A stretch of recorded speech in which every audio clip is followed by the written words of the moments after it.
Hello everyone!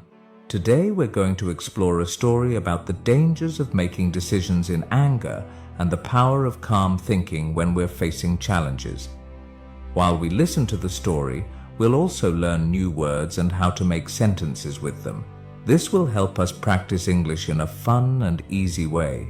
So, stay with us till the end.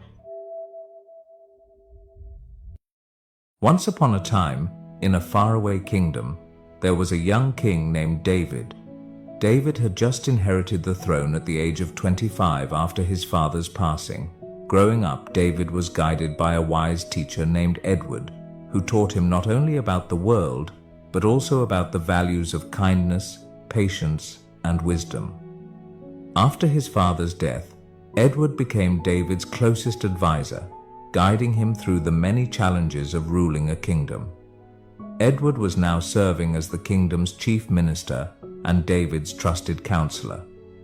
Everything in the kingdom was going smoothly, until one year, an unexpected food crisis struck due to a mistake Edward made in the weather forecast.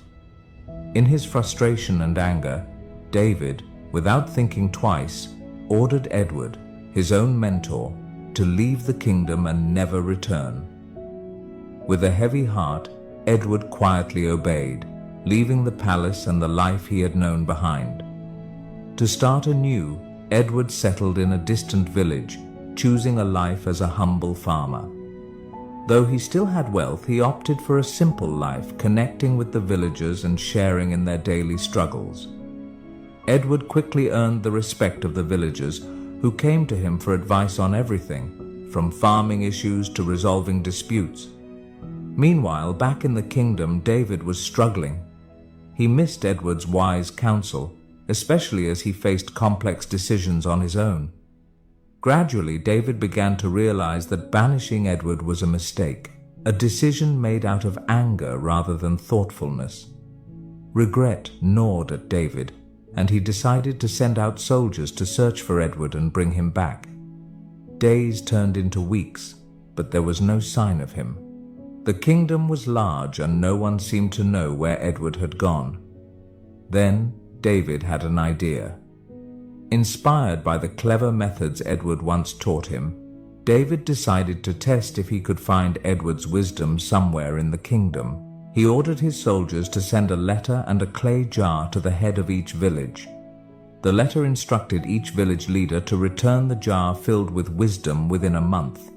If they failed, they would need to fill it with precious jewels instead.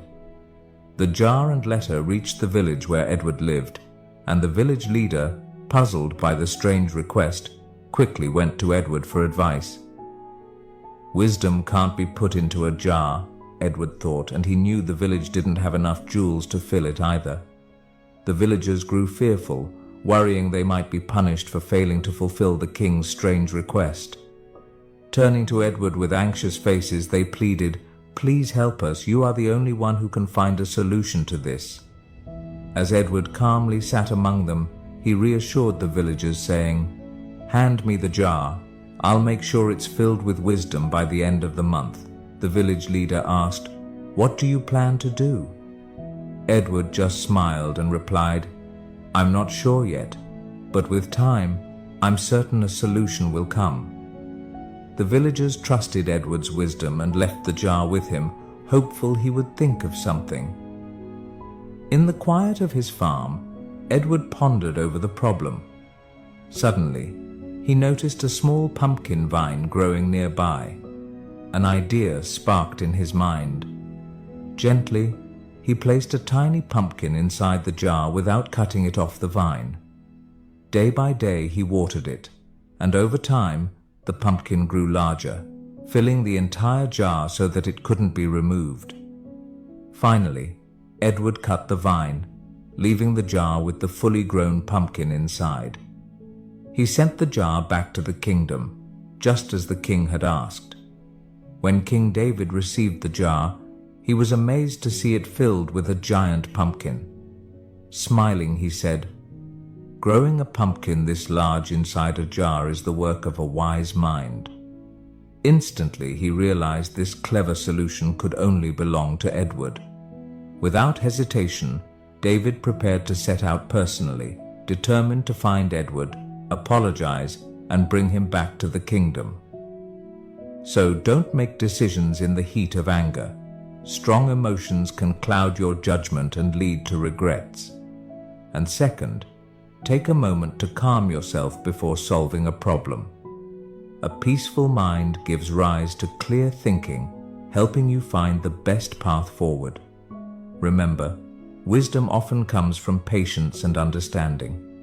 Today, we learned new words and sentences through this story. Remember, learning English can be fun when you practice regularly, so keep listening, learning, and growing.